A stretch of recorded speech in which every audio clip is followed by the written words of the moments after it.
अनंत कोटि दंडवत सतगुरु देव को। अपना विषय चल रहा है स्वरूप गीता के माणिक मोती। उसमें आज नई आख्यायिका प्रारंभ करते हैं। विदुषी गार्गी के 2 प्रश्न। गार्गी विदुषी थी, उसने 2 प्रश्न किए थे याज्ञवल्क्य के दरबार के अंदर। उस जज के रूप में, जज होता है ना जो कहता है कि कौन फर्स्ट है कौन सेकंड है, निर्णायक कहते हैं हिंदी के अंदर।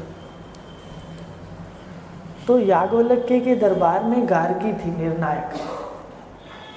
तो अब ये देखते हैं कि कैसे उसने 2 प्रश्न किए, और वो 2 प्रश्न हमने हृदय के अंदर रखने हैं।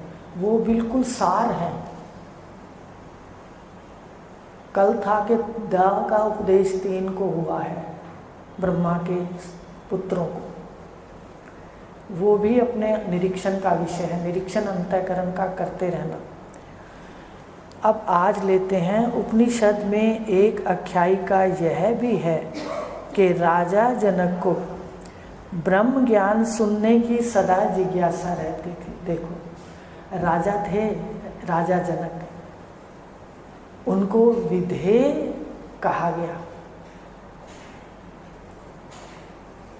जीवन मुक्त के साथ साथ उसको विधेय मुक्त की उपाधि मिली। विधेय मुक्त की उपाधि जब कही जाती है जब कर्म यहाँ पर हमारे समाप्त हो जाते हैं और शरीर छूट जाता है, माने देह फिर नहीं मिलती।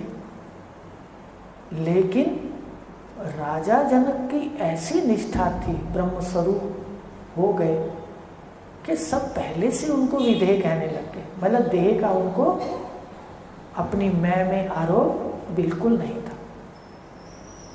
तो उनको ये फिर भी इच्छा थी कि वो श्रवण करते रहे। बड़े बड़े समागम करते थे, विद्वानों के को बुला करके ब्रह्म विद्या सुनते थे। अब आप कहोगे खुद तो विधेय थे, तत्व ज्ञानी थे, तो क्यों सुनते थे? ये हमें शिक्षा मिलती है कि ज्ञान रोज हम जब सुनेंगे, रोज सतगुरु का संग करेंगे, तो हमारे जीवन में ज्ञान की निष्ठा भी बढ़ेगी और वैराग भी बढ़ेगा। और फिर संसार का जो हमारा व्यवहार है उसका प्रभाव नहीं पड़ेगा। कोई पता नहीं होता मन कहाँ पर जाके अटक जाए। तो राजा जनक की प्रथा और गुरुदेव का कथन के जीवन पर्यंत श्रवण, मनन और निधिध्यासन, मनोनिरीक्षण करके जीवन में देखना है कि मेरा मन कितना ज्ञान के अंदर चलता है। ये सत्य नहीं है। मान भी लेंगे तो हमें लाभ नहीं मिलेगा। लाभ का यही है। तो कहा, ब्राह्मणों को बुलाकर ब्रह्म ज्ञान से संबंधित प्रश्न पूछते थे, दान भी देते थे, उनसे ब्रह्म विद्या का श्रवण करते थे। एक बार विधेय राजा जनक के मन में अधिक दान की इच्छा हुई। उनको लगा भाई अब की बार ज़्यादा दान करना है, बहुत विद्वानों को, ब्राह्मणों को, ब्रह्म विद्या जानने वालों को बुलाना है। उन्होंने एक यज्ञ का आयोजन किया, अश्वमेध यज्ञ का। उसमें उन्होंने कई प्रदेशों के विद्वान ब्राह्मणों को बुलाया। उन सभी श्रेष्ठ ब्राह्मणों को देखकर राजा जनक के मन में यह प्रश्न उठा कि इन सब विद्वान ब्राह्मणों में श्रेष्ठ ब्रह्मनिष्ठ ब्रह्म ज्ञानी कौन है? भाई हैं तो सारे ब्रह्म ज्ञानी, पर ब्रह्म स्वरूप माने स्थिति में श्रेष्ठ सबसे कौन है? भाई जैसे जैसे निष्ठा होगी वैसे वैसे तो ज्ञान होगा। का श्रेष्ठ कौन है, ये जानने की उनकी जिज्ञासा हुई। ये विचार आते ही उन्होंने अपनी गौशाला से 1000 गायों के सींगों को सोने से मढ़वाया, सोने की टोपियां पहना दी सींगों को, और गले में 10-10 सोने की मोहरें हार बना के डाल दिया। सबको दान देना है, पर जो सर्वश्रेष्ठ तत्वज्ञानी होगा उसके लिए उन्होंने विशेष रूप से प्रबंध किया दान का। 1000 गौएं, देखो इस विद्या का महत्व देखो। फिर उसके गले में 10-10 सोने की मोहरें, उसका हार बना के पहना दिया। उन सभी गायों को यज्ञशाला के पास बांध दिया। अब यज्ञशाला के पास बांध दिया तो सबसे श्रेष्ठ जो ब्राह्मण है वो ये गौएं लेगा, उसको दी जाएगी। आपने हर उपनिषद के अंदर देखा है कि जब कोई विद्या लेने गया है गृहस्थी, ऋषियों ने तो सेवा की है, लेकिन गृहस्थी जब गया है, राजा भी गया है, तो भी पहले कुछ लेके गया। विद्या लेने के बाद धन देने की प्रथा नहीं है, याद रखना। कैसी है ब्रह्म विद्या की प्रथा कि पहले से ही शिष्य स्वीकार करता है कि मुझे जो मिलेगा वो कीमती है। जो ब्रह्म विद्या का महत्व जानते हैं वो इसको कीमती समझते हैं कि ये शब्द ना मिलते आज हमारा क्या होता, हम तो गलियों में रोते। तो वो महत्व जानते हैं। तो राजा जनक ने 1,000 गौएं बंधवा दी। इस यज्ञ में राजा जनक के दरबार में पांचाल देश और कुरु प्रदेश के अनेक विद्वान ब्राह्मण आए। राजा जनक ने विद्वान ब्राह्मणों से कहा, महाराज आप सब में जो भी ब्रह्मवेता विद्वान सर्वश्रेष्ठ ब्रह्मनिष्ठ हो वह इन गायों को ले जाए। उन्होंने पहले कह दिया कि भाई जो अपने को सबसे श्रेष्ठ ब्राह्मण, ब्रह्म विद्या का ज्ञाता,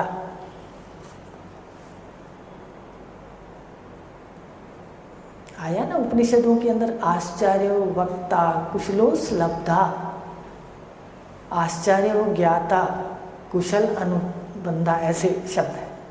आश्चर्य है, मिलते मुश्किल से हैं ऐसे सुनाने वाले। आप देख लो, मैंने तो दूर दूर तक देखा है कि ऐसे उपनिषद विद्या को खोल करके बहुत मुश्किल कोई सुना रहा है, तो कैसे गुरुदेव की कृपा है। तो उन्होंने कहा, देखो ब्राह्मणों, श्रेष्ठ ब्राह्मण जो भी हो वो इस गौओं को ले जाए। यह सुनकर सभी ब्राह्मण चुप रह गए। अब यह सुनकर सब चुप रह गए कि भाई अगर हम कहते हैं मैं श्रेष्ठ हूँ तो वहाँ क्या सिद्ध हो जाएगा कि भाई तुम अहंकारी हो। देखो वो मनन चिंतन कर रहे हैं, ध्यान से सुनो। निष्ठावान की बात कैसी होती है और मनन चिंतन मुनि की बात कैसी होती है जो मनन करते हैं। तो वो मनन करने लग गए कि भाई अगर बोलेंगे हम मैं श्रेष्ठ हूँ और गौएं ले जाएंगे तो सिद्ध हो जाएगा सारे में कि हम अहंकारी हैं, अहंकार है। लेकिन जब देखा कोई नहीं उठा, माने सबने सूक्ष्म रूप से स्वीकार कर लिया कि भाई हम नहीं उठेंगे, कहा नहीं कुछ, याज्ञवल्क्य खड़े हो गए। उन्होंने कहा नहीं, वो अपने शिष्य से कहा, खड़े नहीं हुए। उन्होंने शिष्य सामश्रवा, सामश्रवा का मतलब है जो सामवेद को उनसे सुनता है। अलग अलग वेदों के अलग अलग विद्वान होते थे, तो सामवेद है सामश्रवा, सामवेद को सुनने वाला शिष्य। उनको कहा, हे सौम्य, क्या कहा याज्ञवल्क्य ने, आज्ञा दी अपने शिष्य को, हे सौम्य, इन सब गायों को मेरे निमित्त अपने आश्रम में ले जाओ। भाई मैंने आपसे कहा है आप मेरे निमित्त, गुरु के निमित्त ये सारी गौएं आश्रम में ले जाओ। ये सुनना था कि जितने ब्रह्मवेता बैठे थे वो सब खड़े हो गए, वो तो बोलने लगे, याज्ञवल्क्य तुम अहंकारी हो। स्वयं को सर्वश्रेष्ठ ब्रह्मवेता ब्रह्मनिष्ठ समझते हो। आप तो अपने को ब्रह्मनिष्ठ समझते हो, ब्रह्मवेता समझते हो, सर्वश्रेष्ठ समझते हो। बात सही है या नहीं? यहाँ पर आपको एक घटना बताते हैं, गुरुदेव ने बताई थी कि महाराज श्री हमारे इसी तरह निष्ठावान थे, याज्ञवल्क्य की तरह। उन्होंने कहा ना, जाओ इसको, ये नहीं कहा मैं श्रेष्ठ हूँ या मैं ले जा रहा हूँ। उन्होंने कहा जब आश्रवा ये गाँव में ले जाओ। अब आगे भी कितना सुंदर उत्तर देंगे। तो जब भी बीजी से बात होती थी तो कहते कर लो दर्शन, मैं ब्रह्म हूँ।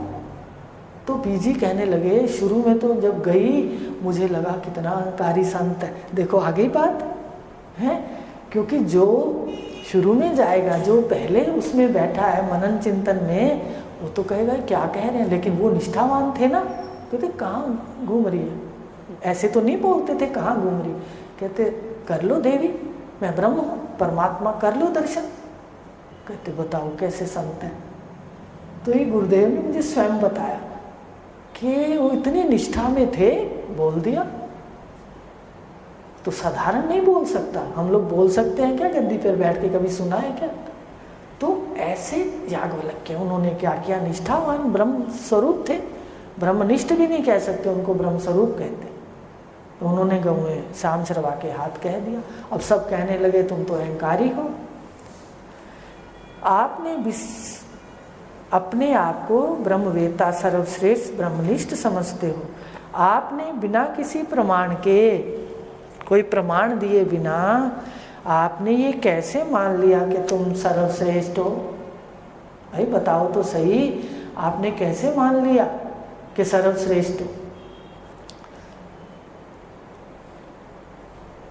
तब ऋषि याज्ञवल्क्य ने कहा, विद्वान ब्राह्मणों, ब्रह्मनिष्ठों को तो मेरा नमस्कार है। देखो भाई, ब्रह्मनिष्ठ जो है मेरा उनको नमस्कार है।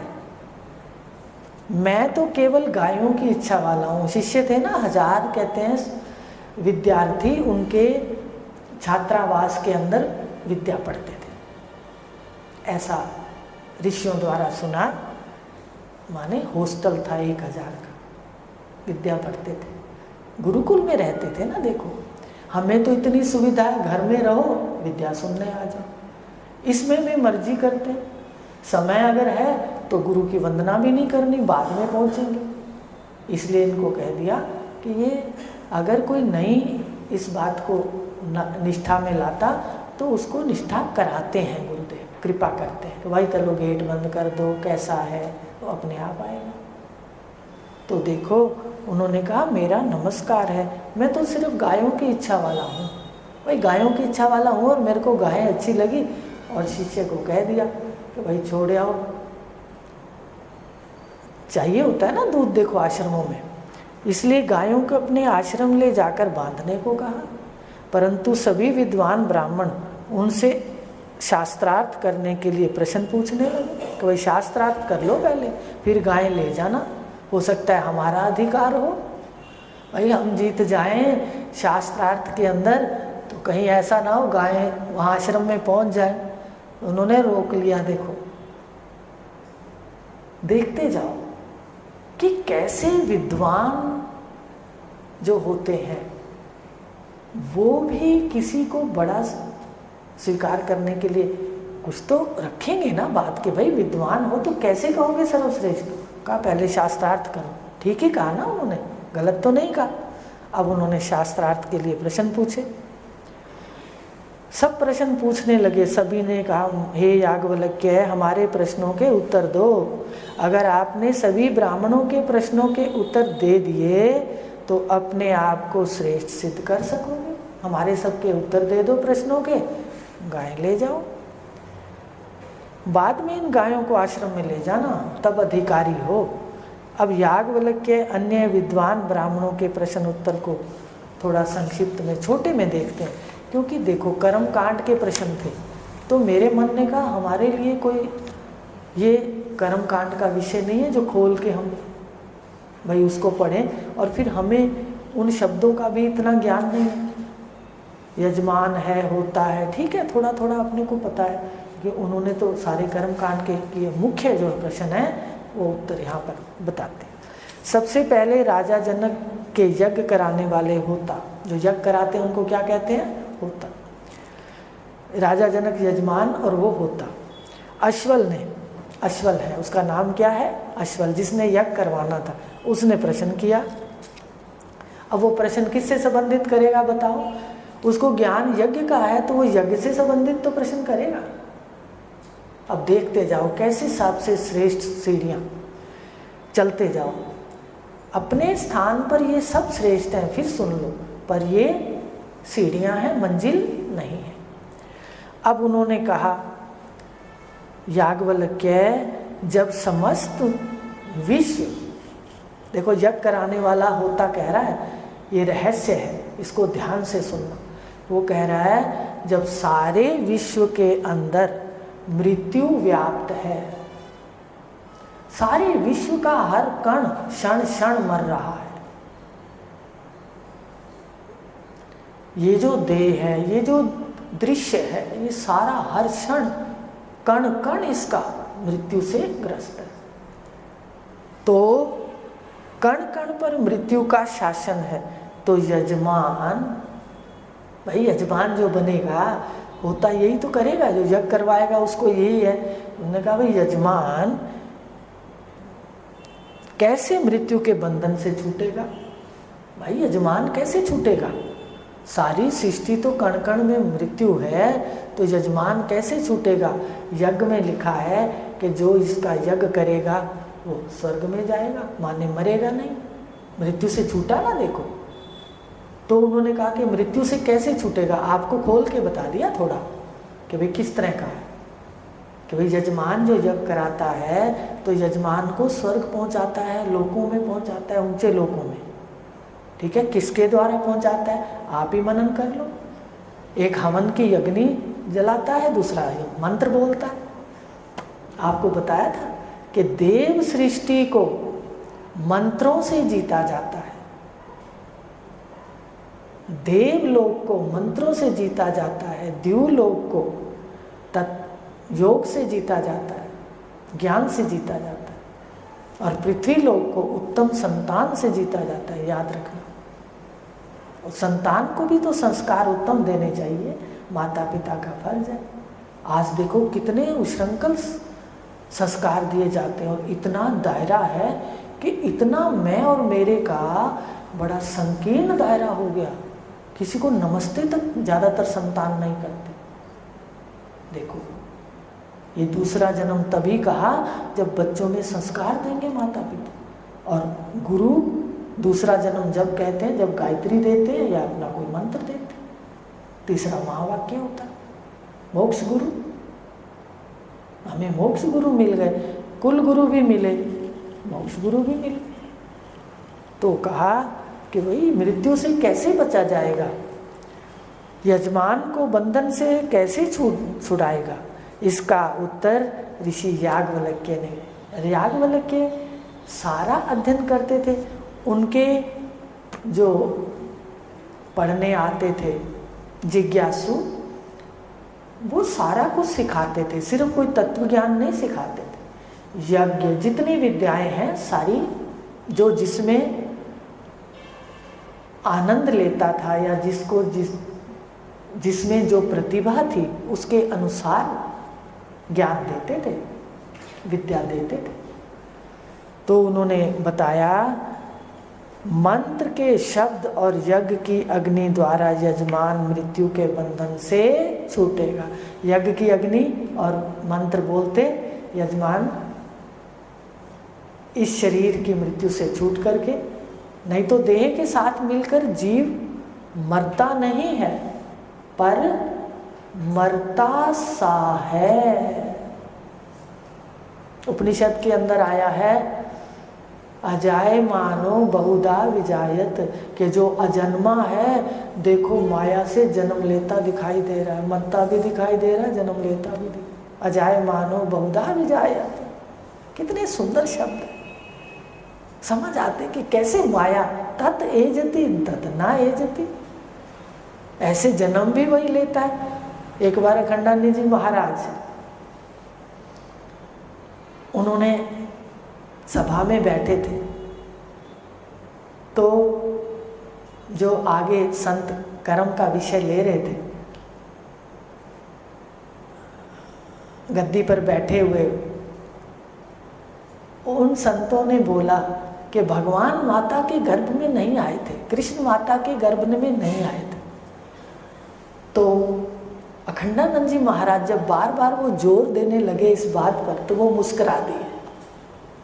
उन्होंने देख लिया कि महाराज जी मुस्कुरा रहे हैं। जब कथा समाप्त हुई तो महाराज जी के पास आए कि महाराज जी कुछ गलत बोला था।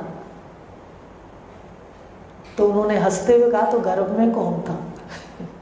भाई गर्भ में नहीं थे, कृष्ण आत्मा रूप से कृष्ण है ना, ब्रह्म रूप से, तो कहाँ नहीं है?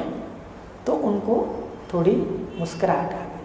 वही माया को लेकर जन्मता सा है और स्वयं अजन्मा है।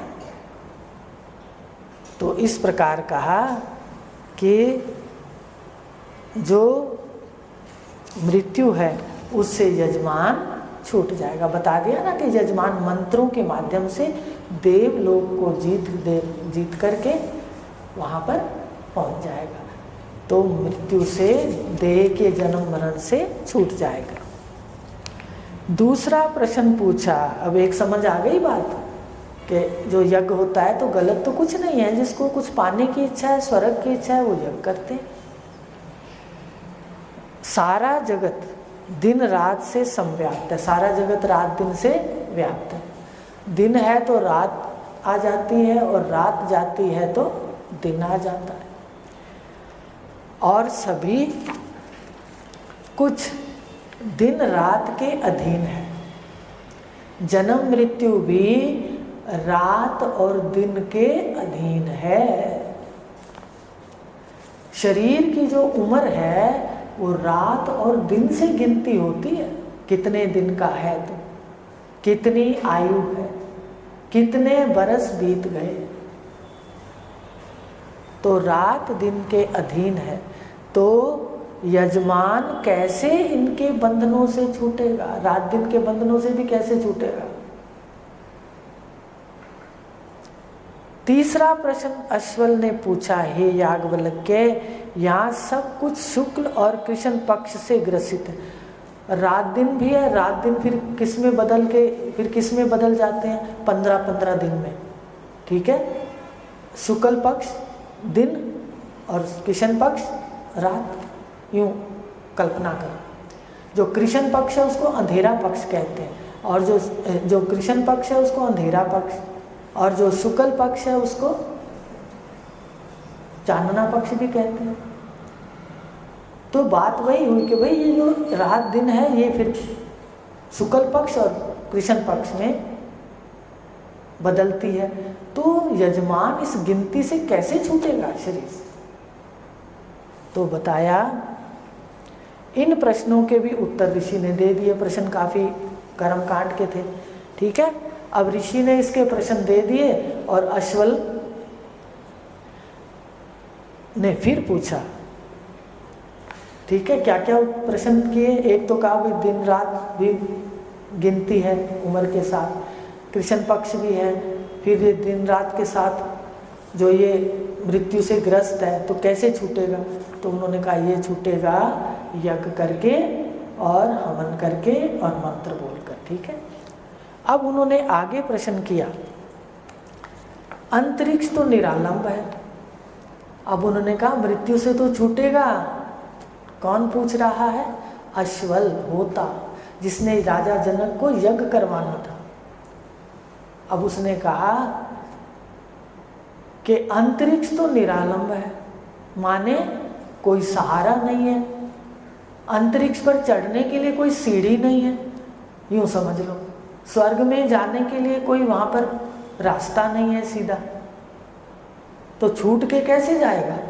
भाई छूटकर, पृथ्वी लोक से छूटकर, मृत्यु लोक से छूटकर, ये मृत्यु लोक है, तो स्वर्ग आदि उन लोकों के अंदर मृत्यु से छूटकर ये किस सीढ़ी पर जाएगा, माने किस रास्ते से जाएगा?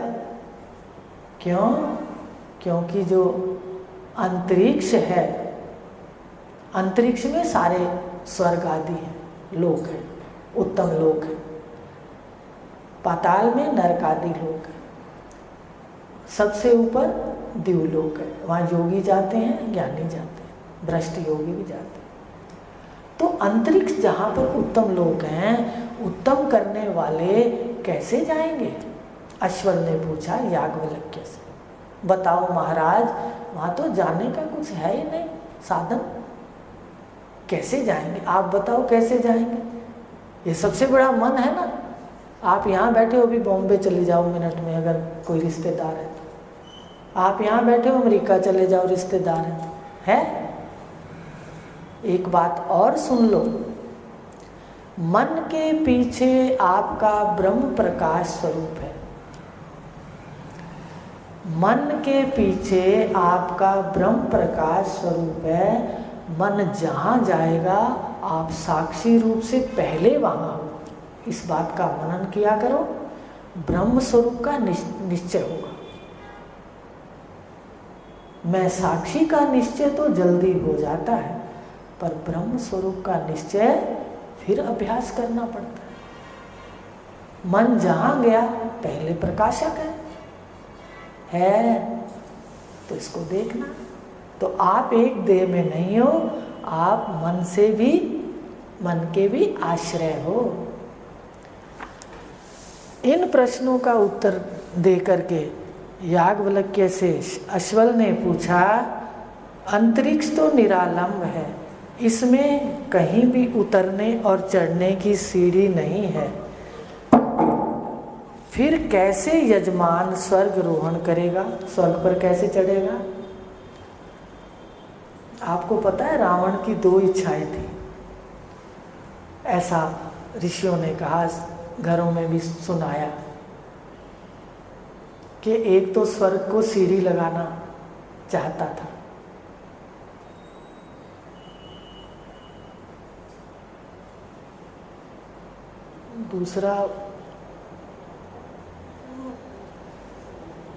दूसरा भी था, पर स्वर्ग को सीढ़ी लगाना चाहता था।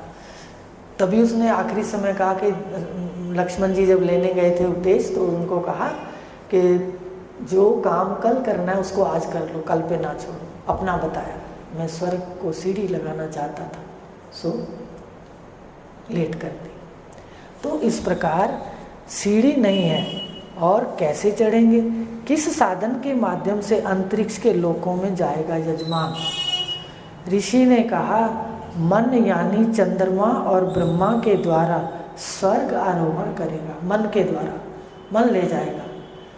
अब मन किस में लय हो जाता है? मन देखो, आखिरी समय जो संकल्प करता है, आश्चर्य है कि कैसी व्यवस्था एकदम निश्चित है। मन ने संकल्प किया और सो गया। प्राणों में, वायु में, प्राण कहते हैं ना एक शरीर में, मन प्राणों में सो गया, और प्राण देखो जड़ होते हुए भी उसी संकल्प के अनुसार मन को वहां छोड़ आते हैं। बताइए, उदान प्राण मुख्य प्राण के साथ वहां छोड़ आते हैं। आश्चर्य ये नहीं है? क्या है हमारे हाथ में? देखती आंख है, कहता मैं हूं, मैं देखता हूं। बच्चों के साथ अपने कर्मों के अनुसार हो रहा है, कहता है मैंने देखो जी बच्चों को बना दिया, इतना बड़ा मकान बना दिया। अरे सबके भाग्य से बनाया है वो मकान भी। वहाँ जो रहने वाले छोटे छोटे मच्छर हैं, टिड्डे हैं, और भी कोई छिपकलियाँ हैं, और चूहे भी हैं अगर, तो सबके भाग्य से बनाया है। इतनी विशाल सोच किसने दी? तो बड़ी विशालता से देखो कि यहाँ तो सारा लाभ उठा लो अपने शरीर का। बस उत्तिष्ठित जागृत, उठो जागो, यमाचार्य कह, देर मत करो, ये बिजली की चमक है, ऐसे चला जाएगा। तो बता रहे हैं कि अब यज्ञ में कैसे, उन्होंने कहा कौन ले जाएगा इनको अंतरिक्ष के लोकों में? कहा मन ले जाएगा, और ब्रह्मा जी का ही मन है। एक व्यापक में उसको ब्रह्मा कहा, समष्टि में, और व्यष्टि में उस ब्रह्मा का अपने पास पुर्जा है मन। सृष्टि कौन रचता है? मन। मन के द्वारा हम भ्रमण करते हैं। यह उत्तर भी ऋषि याज्ञवल्क्य जी ने दे दिया। अश्वल ने यज्ञ की ऋचाओं के बारे में पूछा और ज्ञान लिया, ऋचाओं के बारे में पूछा। इनका उत्तर भी ब्रह्मनिष्ठ ऋषि याज्ञवल्क्य ने दे दिया। आखिर में याज्ञवल्क्य ने या अश्वल ने याज्ञवल्क्य से यज्ञ में स्रोतों के गायन से संबंधित प्रश्नों के उत्तर पूछे। सामवेद में गायन है ना, तो उनसे भी संबंधित प्रश्न पूछे। इन सभी प्रश्नों के उत्तर पाकर अश्वल मौन हो गए। उन्होंने सब यज्ञों के जितनी भी हैं उसमें गाय कैसे जाते हैं, जो भी उनके थे, उन्होंने सारे उत्तर दे दिए उनको। माने ब्रह्मनिष्ठ के साथ साथ ध्यान से सुनो, राजा जनक विद्वान भी देखना चाहते थे कि विद्वान भी कौन है।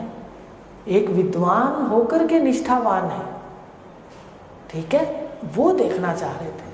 तो देखो राजा जनक जी का ज्ञान यज्ञ से लेकर शुरू हुआ और वो सारे उत्तर देंगे, अभी सुनते जाना। अब होता ने यज्ञ के बारे में सारे प्रश्न पूछे जो भी थे, ऋचाओं के बारे में थे, मंत्रों के बारे में थे, यजमान को स्वर्ग ले जाने के बारे में थे, सारे प्रश्न पूछ लिए और उत्तर याज्ञवल्क्य जी ने दे दिया। अब कल आगे देखें क्या प्रश्न करते हैं, कौन करते हैं, ठीक है। आज इतना ही लेंगे, घर जाके देखना कि किस प्रकार यज्ञ के जितने भी यजमान यज्ञ पे बैठते हैं वो स्वर्ग तक जा सकते हैं बस। लेकिन एक बात सुन लो, मृत्यु को वो भी पार कर जाते हैं। क्यों, समझ आ गई? शरीर जहाँ मृत्यु कहाँ वास करती है? जीव में वास नहीं करती। जीव नहीं मरता, ये शरीर मरता है। तो शरीर को वो मरण धर्मा इस पृथ्वी लोक पे छोड़ करके ज्ञान लेकर के जीवात्मा के रूप में स्वर्ग जाते हैं। मन भी साथ होता है, बुद्धि भी साथ होती है, इंद्रियां भी साथ होती हैं। क्या क्या है जीव के साथ स्वर्ग में? सारा कुछ साथ होता है, उसके संस्कार भी साथ होते हैं, वहां चला जाता है। राग द्वेष कहाँ जाता है? देवताओं का। अब इसी देवता का ज्ञान लेकर, देवों का ज्ञान लेकर जो आगे जाता है स्वरूप में, वो परम पद को प्राप्त होता है। ये मुक्तियां हैं, सुख हैं लोकों के, वो मिल रहे हैं। तो यहाँ पर यजमान को होता यज्ञ आदि कौन सा सुख देंगे? स्वर्ग में ले जाएंगे, सारे सुख ऐश्वर्य देंगे, पर अंतःकरण की वृत्तियां वही रहेंगी। मनन करना, कल अगला प्रश्न सुनेंगे, पढ़ेंगे। हरि ओम शांति।